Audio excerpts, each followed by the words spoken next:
બાપા સીતારામ બતાવીશ એના. જય શ્રી રામ જન્મદા, કેમ છો બધા? મજામાં છો? Good morning. સવાર પડી ગઈ છે ને આજ જવાનું છે આપણે બગદાણા ધામ. અત્યારમાં ને ભાર્ગવભાઈ આવી ગયા છે પહેલાં, અને ભાર્ગવભાઈની સાથે ગોપાલભાઈ પણ આવી ગયા છે. એમાં આવું તો ગોપાલભાઈ પાસે ગાડી તો હતી, પણ મારા પાસે પેટ્રોલના પૈસા નહોતા એટલે ગોપાલભાઈ લઈ લીધા છે, એટલે આપણે પેટ્રોલનું થઈ જાય, બીજું તો કાંઈ હોય નહીં. અને બીજી વાત એ કે 25 તારીખ છે બગદાણા જવાનું છે, અને દર મહિને અમારે 25 તારીખે વારો હોય છે, ને આ વખતે પણ 25 તારીખે મહિનાની વાર છે, તો ચાલીને તમને બધું બતાવી. તો લોગમેન્ટ સુધી બધા બના રહેજો. Memories echo inside me. This time is slowly taken away. I miss the way to પહોંચી ગયા છીએ. સમજો બગદાણા આવી ગયા છે, પણ અહીંયા છે ને આપણે બૂટ પેલા મૂકવા પડે, એટલે આપણે બૂટ મૂકવાના થતા ને એટલે આપણે ઓલા ગેટે લઈ જવાનું છે. ટ્રેક્ટર આવી ગયું છે મિત્રો, તમે જોઈ રહ્યા છો. આવી જશે ગોપાલ ગ્રામ, અને અંદર છે ગેટલી આપણે વિઝન છે ને મોટા મોટા શેડ બનાવેલા છે. આપણે અત્યારમાં પબ્લિક અત્યારે બહુ ન હોય, કેમ કે 25 તારીખ છે, પણ જ્યારે પૂનમ હોય ત્યારે બધું ભરાઈ ગયું હોય. અને હવે ટેબલની સિસ્ટમ પણ આવી ગઈ, કઈ રીતની આગળ તમને બતાવું ત્યાં જઈને એન્ટ્રી કરી નાખી છે. કેમ ભાર્ગવભાઈ? મિત્રો આજ તો મજા કરવાની છે બહુ. અને બધા ટેબલ બેબલ ગોઠવાઈ ગયા છે, એમ કે અહીંયા બધે છે ને હવે વીઆઈપી ટાઈપ થઈ ગયું છે આમ જો. અને અમારા બધા મિત્ર આવી જશે. બધા મજામાં ને? એકવાર બોલી જાઓ બાપા સીતારામ.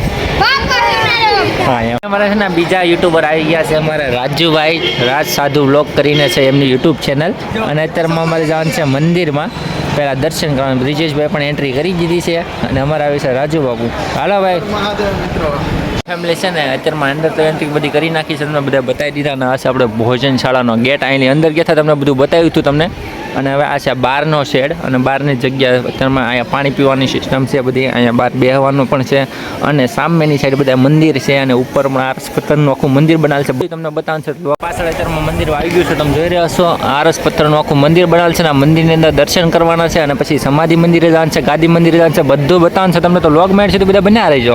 તો ફેમિલી આપણે પહેલાં ગાદી મંદિરે દર્શન કરવા જવાનું છે, પછી ત્યાંથી સમાધિ મંદિરે જવાનું છે, અને પછી એક વડલો અદ્ભુત બતાવવાનું છે જ્યાં બાપા સીતારામ બતાવે છે. હાલો બતાવો.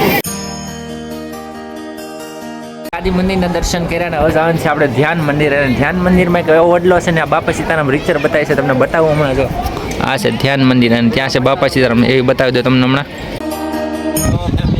ધ્યાન મંદિર આપણે લઈ ગયા છે ને કહેવામાં છે વડલો છે બાપા સીતારામનો. બાપા સીતારામ તમને બતાવું તમને ત્યાં છે ને સાક્ષાત બાપા સીતારામ બતાવીશ ને એના દર્શન કરાવું.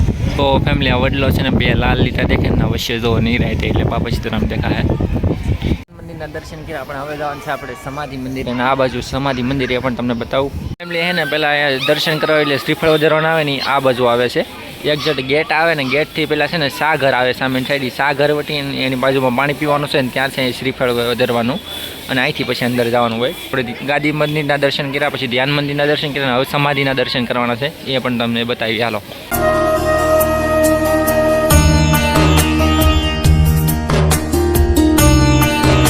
ફેમિલી જ્યારે મંદિર બનાવવામાં આવ્યું હતું ને એ પહેલાં છે ને આ રીતનો ડેમો, અથવા જેમ કે આપણે ગમે એ બિઝનેસ કરવો હોય તો એનો પહેલાં નકશો બનાવવો પડે અથવા ડેમો બનાવવો પડે, તો એ જ રીતનો આ મંદિરનો ડેમો બનાવેલો છે. ને પછી આ રીતનું આરસ પથ્થરનું આખું મંદિર બનાવેલું છે, ને આના આપણે દર્શન કરવાનું છે. તો ધ્યાન મંદિર બતાવ્યું, ગાદી મંદિર બતાવ્યું, અને એ વગરનું આપણે સમાધિ મંદિર પણ બતાવી દીધું. તો મંદિર તમને બધા પણ જે મેન મંદિર છે ને આપણે બાપા સીતારામનું એ તમને બતાવવાનું છે. આરસ પથ્થરનું આખું બનેલું છે.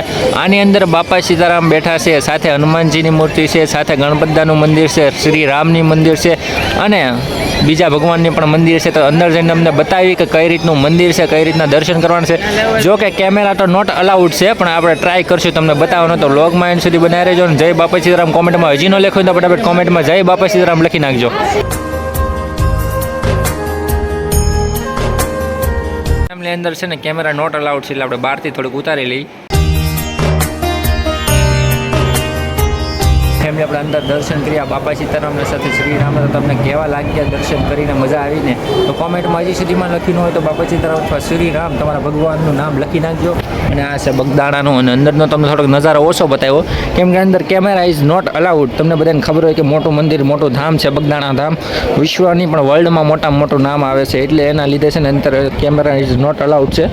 એટલા દર્શન થતા એટલા કરાવી દીધા.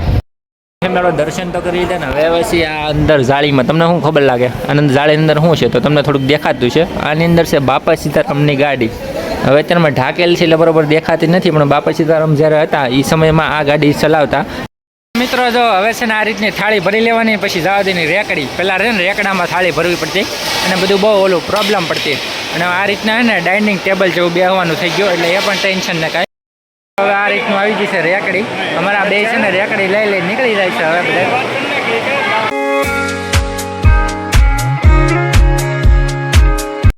ફેમિલી આપણે છે ને હવે બધું મોજ કરીને એવા છે ને હવે અંદરની સાઈડ આવે છે. આમ જો બટાટાનો ઢગલો છે આ બાજુ, અને બધું શાકભાજી આખું બધું ભરેલું છે. અને જ્યારે બધું આ પબ્લિક આ વધતું જાય છે ત્યારે બધી બાયું હોય છે એમાં બેસી જાય બધે, અને આ બકાલું સુધારવા તૈયાર થઈ જાય. નાના નાના ચૂલા છે ત્યાં પણ કામ શરૂ થઈ જાય છે. લોટ છે અને કઠોર રૂમ છે, તમને દેખાય છે અત્યારમાં બંધ છે. અને આ રસોડું છે, અને સામેની સાઈડ ઉપર બધું શાક રોટલી બધું, એટલે બધી વસ્તુ ત્યાં બનાવવામાં આવે છે, દાળ ને બધું. અને આ બાજુ ચૂલા અને લાકડા દેખાય છે, તમને આ જો કોથમરી સુધારેલી બતાવે છે. અને અહીંયા પણ બધા કામ કરે છે, અને પાણી પણ બધી સુવિધા અવેલેબલ છે, વોશરૂમની બધી એટલે મંદિરમાં કાંઈ ઘટે નહીં ભાઈ. ત્યાં છે બગદાણાનો મોટામાં મોટો મેળો કહીએ કે આપણે, અહીંયા બધી ટોટલ ભાગની વસ્તુ મળી જાય છે. ને સવારથી સાંજ સુધી બગદાણા પડી ગઈ, કેમ કે આ ભાઈ મને ઘેર જ નહોતો હજી. તો આમ જો નાઇટ પડી ગઈ છે, લાઇટ બધી શરૂ થઈ ગઈ છે, અને બહાર થોડોક સફર કરી. બગદાણા ભારત દેશના પશ્ચિમ ભાગમાં આવેલા ગુજરાત રાજ્યના ભાવનગર જિલ્લાના મહુવા તાલુકામાંનું ગામ છે, તેમજ દેશ વિદેશીઓમાં પ્રખ્યાત યાત્રાધામ છે. આ ગામ ભાવનગર શહેરથી લગભગ 83 કિલોમીટરના અંતરે આવેલું છે. આ ગામમાં બજરંગદાસ બાપાનું બગદાણા પણ કહેવામાં આવે છે. બગદાણા ગામમાં બજરંગદાસ બાપાનો આશ્રમ આવેલો છે. આ જગ્યાએ પ્રથમ તો બજરંગદાસ બાપાની ખાલી ઝૂંપડી જ આવેલી હતી, જ્યાં હાલનો મોટો આશ્રમ આવેલો છે, જે ગુરુ આશ્રમ તરીકે વિખ્યાત છે. જ્યાં બાપાએ ભૂખ્યાને ભોજન મળી રહે છે તે માટે અન્ન ક્ષેત્ર ચાલુ કરેલ છે, આજે પણ ચાલુ છે. અહીંયા આ આશ્રમમાં વર્ષમાં 2 મોટા ઉત્સવ ઉજવવામાં આવે છે, જેમાં એક બજરંગદાસ બાપાની પુણ્યતિથિ જે પોષ વદ 4ના દિવસે, અને બીજો ઉત્સવ અષાઢ સુદ 15 એટલે કે ગુરુ પૂર્ણિમાના દિવસે ધામધૂમથી ઉજવવામાં આવે છે. ત્યારે દૂર દૂરથી ભાવિ ભક્તો અહીં ઉમટી પડે છે. આ દિવસે મોટા મેળાઓના આયોજન પણ થાય છે, જેમાં બંને મેળાના દિવસે 2 થી 3 લાખ જેટલા ભાવિકો બગદાણામાં એકત્રિત થાય છે. અહીં આશ્રમનો વહીવટ ટ્રસ્ટ દ્વારા થાય છે, જેના હાલની ટ્રસ્ટી મંજી બાપુ હતા, જેનું અવસાન હમણાં ટૂંક સમયમાં થયું છે. બાપાનું મૃત્યુ થયા પછીથી આશ્રમની જવાબદારી સંભાળે છે. આ ટ્રસ્ટ તરફથી નવા મંદિરનું નિર્માણ કરાયું છે. અહીં દૂર દૂરથી આવતા ભાવિકોને હંમેશા ભીડ રહે છે. આ ગામ પાસે બગડાલવ ઋષિનો બગડાલવ નામનો કુંડ છે. અહીં બગડ નામથી નાની નદી વહે છે, જ્યાં ત્રિવેણી સંગમ થાય છે. તેની પાસે બગડેશ્વર મહાદેવ નામે સુંદર શિવાલય પણ આવેલું છે. જ્યારથી બાપા સીતારામ અહીંયા બગદાણામાં બેઠા છે, ત્યારથી જ્યારે અન્નક્ષેત્ર દાન શરૂ થયું છે, ત્યારથી હજી સુધીમાં કોઈને એ પણ નથી ખબર કે અહીંયા ટ્રક ભરીને દાન આવે છે, અને અનાજ ક્યાંથી આવે છે કોઈને પણ નથી ખબર. દાન પેટીમાંથી કેટલા પૈસા નીકળે છે કે એટલા બધા કેમ નીકળે છે એ પણ કોઈને ખબર નથી. અહીંયા જે પણ આવે છે તે ભૂખ્યા પેટે જતા નથી, પછી ભલે વીઆઈપી હોય કે કોઈ ગરીબ માણસ હોય, પણ એ ભૂખ્યા પેટે જતો નથી. અત્યારે અવનવી સિસ્ટમ બગદાણામાં થઈ ગઈ છે, જેના લીધે અત્યારમાં તમે જોઈ શકતા હશો કે બધું ડિજિટલ તરીકે પણ થઈ ગયું છે. બગદાણા ધામ ખાલી આજુબાજુના ગામમાં નહીં, પણ આખા વિશ્વ યાની કે વર્લ્ડમાં મોટામાં મોટું ધામ બની ગયું છે.